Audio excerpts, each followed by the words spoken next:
Obrigada, vereador Ito. Eu era a segunda a falar hoje, mas deixei muita gente ir na frente. Eu quero começar meu pronunciamento parabenizando o vereador Tuca, que está de aniversário hoje. Foi responsável pelo nosso lanchinho da tarde. Muito obrigada.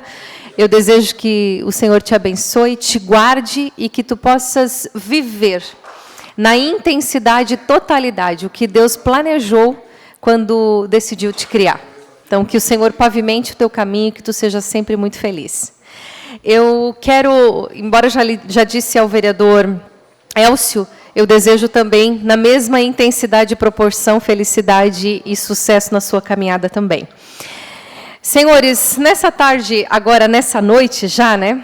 Eu quero falar, vereador Alemão, sobre um assunto de extrema importância para essa casa, embora o vereador Tuca, que me antecedeu, já tocou um pouco nesse assunto. Ontem foi aprovado na Câmara dos Deputados, ontem, quarta-feira, o texto base do projeto de lei que regulamenta a prática da educação domiciliar no Brasil, que também é conhecido como homeschooling. Inclusive, tem um projeto meu tramitando aqui na casa, que regulamenta aqui na cidade também a educação domiciliar. Foram ontem, na votação, 264 votos favoráveis, 144 contrários e 2 abstenções. Eu sei que esse tema ele é um tanto quanto polêmico, porque falta também um pouco de esclarecimento às pessoas do que realmente esse projeto realmente trata. Como vocês já sabem, o ensino domiciliar ele é uma modalidade de ensino onde a família assume a responsabilidade pelo desenvolvimento pedagógico do educando. Fica de plena liberdade de opção dos pais ou responsáveis legais entre educação escolar ou a educação domiciliar, onde desde cedo é percebida as aptidões da criança, que possui tanto a liberdade quanto o incentivo para aprofundar-se os seus estudos de interesse. O homeschooling, eu vou citar, educação domiciliar, ele visa 5 pilares principais na educação, que são levados seriamente em prática por quem hoje tem como esse método, que é emocional, espiritual, físico, intelectual e social. Eu teria muitas outras coisas para citar aqui, mas a gente tem alguns benefícios relacionados ao homeschooling, mas eu quero pular essa parte porque eu tenho outros pronunciamentos que a gente já discutiu sobre isso, e o vereador Tuca foi muito feliz aqui quando citou, mas só para os senhores entenderem, nos Estados Unidos, onde há mais de 2 milhões de homeschoolers, os americanos não veem mais a educação domiciliar com tanta estranheza. Um dos motivos da aceitação americana ao homeschooling é a quantidade de prêmios que esses alunos ganham em concursos culturais, vereador Tuca. Apesar dos alunos homeschoolers serem apenas 2% da população escolar, só em 2014, pasmem, eles correspondiam a 14% dos finalistas no concurso nacional de soletração. Assim como outros praticantes de homeschooling, às vezes a gente não conhece a história dos grandes transformadores revolucionários da nossa história, mas eu quero citar aqui como C.S. Lewis, que é um grande escritor e professor, foi um professor na Universidade de Oxford. Hoje, os seus livros e crônicas, gente, meu Deus, ele é muito famoso. As crônicas de Nárnia, que a gente ouve muito, tem filmes, inclusive, sobre essas crônicas, são reconhecidos mundialmente, não somente na literatura, como também nos filmes, como falei aqui. Ele também era um homeschooler. Posso citar aqui Pearl Book, que foi a primeira mulher a ganhar o Prêmio Nobel de Literatura. Citar aqui também Alexander Bell, o cientista inventor do telefone. Vejam, colegas, são pessoas que aprenderam no método homeschooling e foi aplicado os resultados que, através deles, são apresentados a nós até hoje. Senhores, agora eu quero aqui explanar alguns dos questionamentos que são levantados quando falamos acerca desse projeto, que são esses questionamentos bem corriqueiros que a gente facilmente consegue derrubar. Por exemplo, o mais famoso é a socialização. Muitas pessoas questionam a socialização dos indivíduos que praticam o homeschooling. Vereador Elcio, muito antes de existir escola, já existia socialização, né? Portanto, a escola não é um único local de socialização das crianças. A socialização vai muito além disso. Aliás, eu quero abrir um parêntese aqui, que eu recebi essa semana uma reclamação de uma mãe que, de fato, o seu filho não consegue socializar na escola, porque os amiguinhos acham ele diferente demais para compor o seu círculo de amizade. Então, ele não socializa na escola.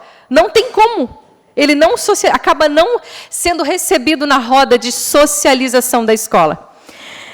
E falando em socialização, a gente pode aqui citar que ela pode ser realizada em grupos de outros alunos praticantes de homeschooling, formando grupos de estudo, pode ser em brincadeiras, com vizinhos, no mercado, na igreja, nos cursos que os homeschooling fazem, como o curso de aula de música, aula de basquete, aula de natação, aula de violão, aula de... enfim, os homeschoolers geralmente praticam aulas extracurriculares. Então, esse não seria o problema da socialização, não seria um problema para os homeschoolers.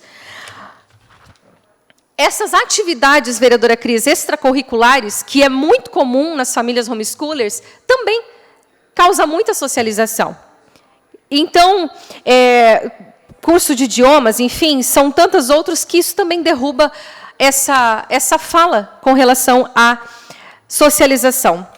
A gente recebe também outros questionamentos, como o abuso infantil. Conforme as diversas notícias que já ouvimos, inúmeras histórias, e até mesmo a Unesco já se pronunciou a respeito disso, a escola em si não representa o lugar exclusivo onde as crianças estão seguras.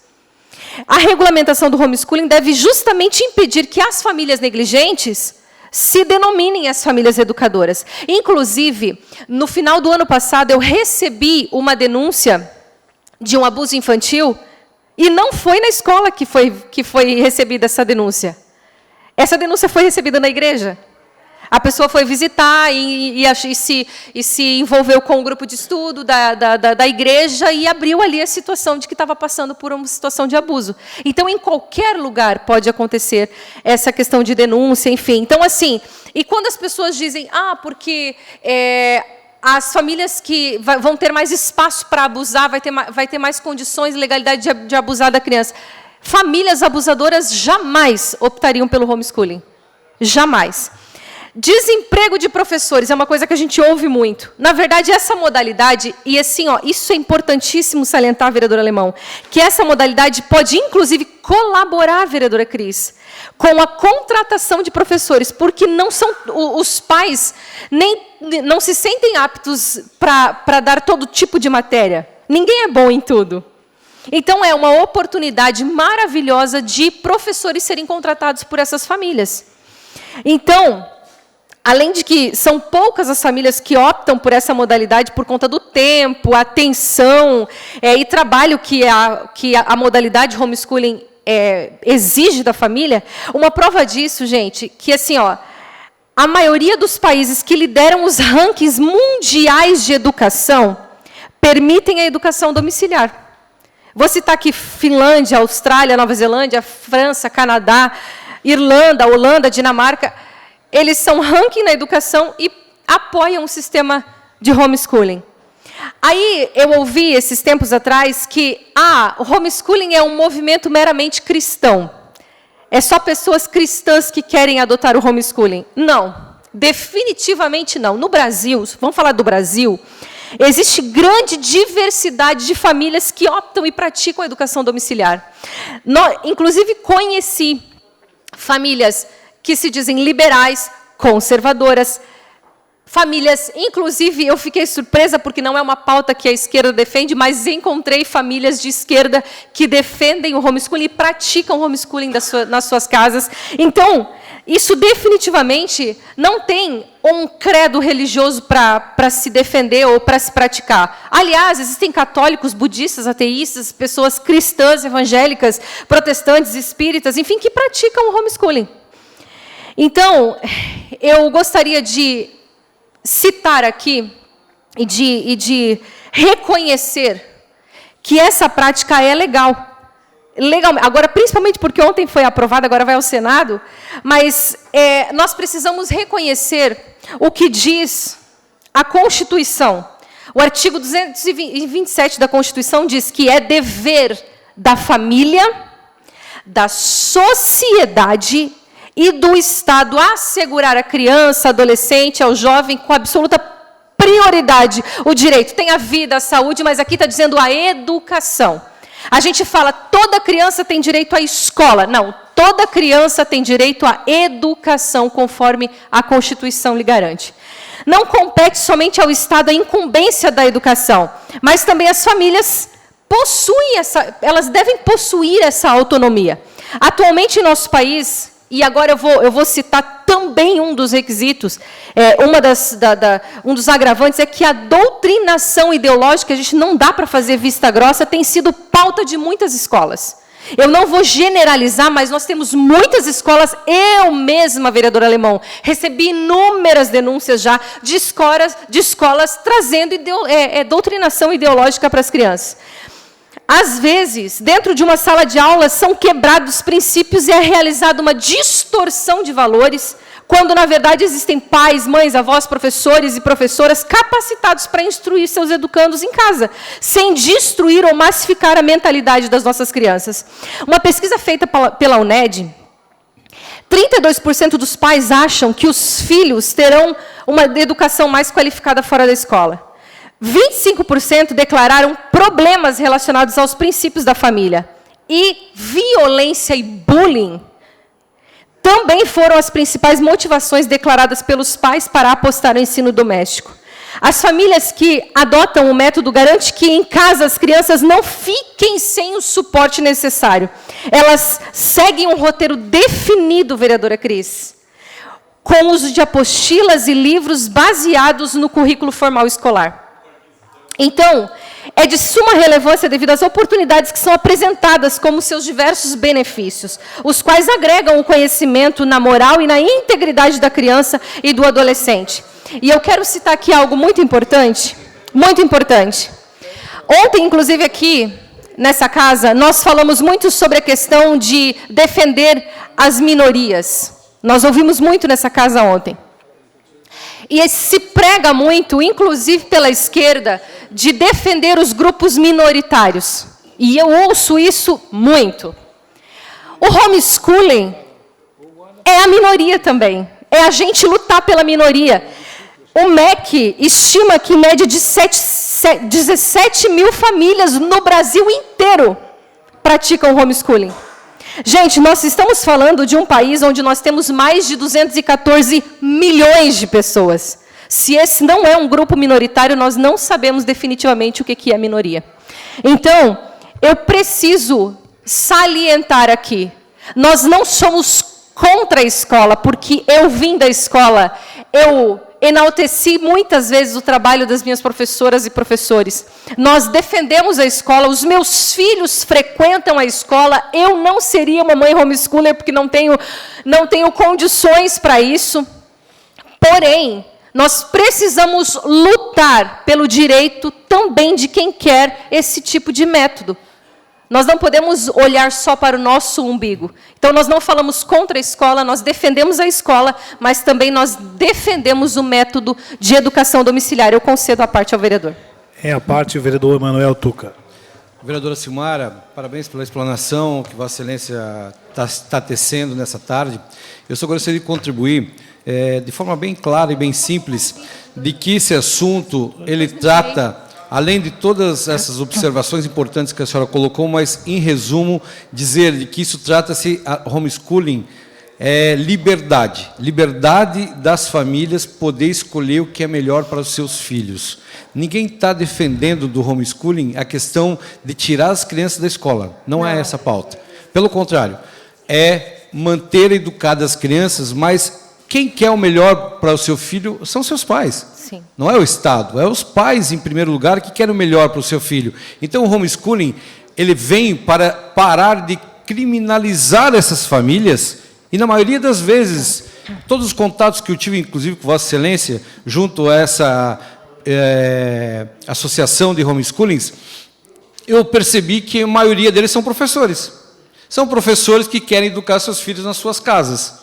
Então, quem quer o melhor para os seus filhos é os seus pais. São os seus pais que querem o melhor para os seus filhos. Então, falar de homeschooling, falar de educação para os seus filhos, pelos próprios pais, é falar de liberdade. É a liberdade de escolha de querer educar os seus filhos da maneira que ele melhor lhe prover para uma sociedade melhor. Obrigado. Obrigada, vereador Tuca. Eu incluo com certeza a sua fala, meu pronunciamento. Presidente, senhor, mas há mais 2 minutos e meio para concluir? Concedo mais 2 minutos para concluir a sua fala. Obrigada. Eu quero, antes de finalizar, eu quero então pedir à TVL, eu fiz um vídeo junto com o nosso ministro da Educação, o senhor Milton Ribeiro, e ele falou sobre esse nosso projeto que está tramitando aqui. Por favor. Olá, pessoal, tudo bem com vocês? Bom, gente, estou com uma pessoa muito especial, que é o Dr. Milton Ribeiro, que é o nosso ministro da Educação, e nós vamos hoje compartilhar com vocês um projeto muito especial que estamos trazendo para Blumenau, que é o projeto de homeschooling, que é educação domiciliar. Ministro. Quero passar às mãos da nossa vereadora esse resumo do nosso projeto do homeschooling, que não vai tentar substituir nada, mudar nada, só vamos regularizar a vida de mais de 17 mil famílias no Brasil que já praticam o homeschooling. Lembrando que o Supremo Tribunal Federal ele julgou que o homeschooling não é inconstitucional e nós vamos regular isso. Não é para todos, não é obrigatório, é opcional, uma liberdade de escolha das famílias. Passo às suas mãos, então, vereadora, o resumo do nosso projeto. Obrigada, ministro. Apoiado, então, o projeto aqui em Blumenau? Sim, claro que sim. Muito obrigada. Tá bem. Obrigada, TVL. Então, eu concluo, e agradeço a tolerância do tempo, eu concluo dizendo que se o próprio STF disse que não é inconstitucional, e ontem a Câmara dos Deputados aprovou a lei do homeschooling, eu acho que nós precisamos trazer aqui para a nossa cidade, para que essas famílias parem de ser criminalizadas. Vereadora Cris, existem famílias que estão correndo o risco de perder a guarda dos seus filhos por quererem o melhor para eles. Então, é injusto isso, e a gente precisa falar. Independente do polêmico, o quão polêmico que seja esse assunto, nós precisamos lutar pelo direito das pessoas. Obrigada, presidente.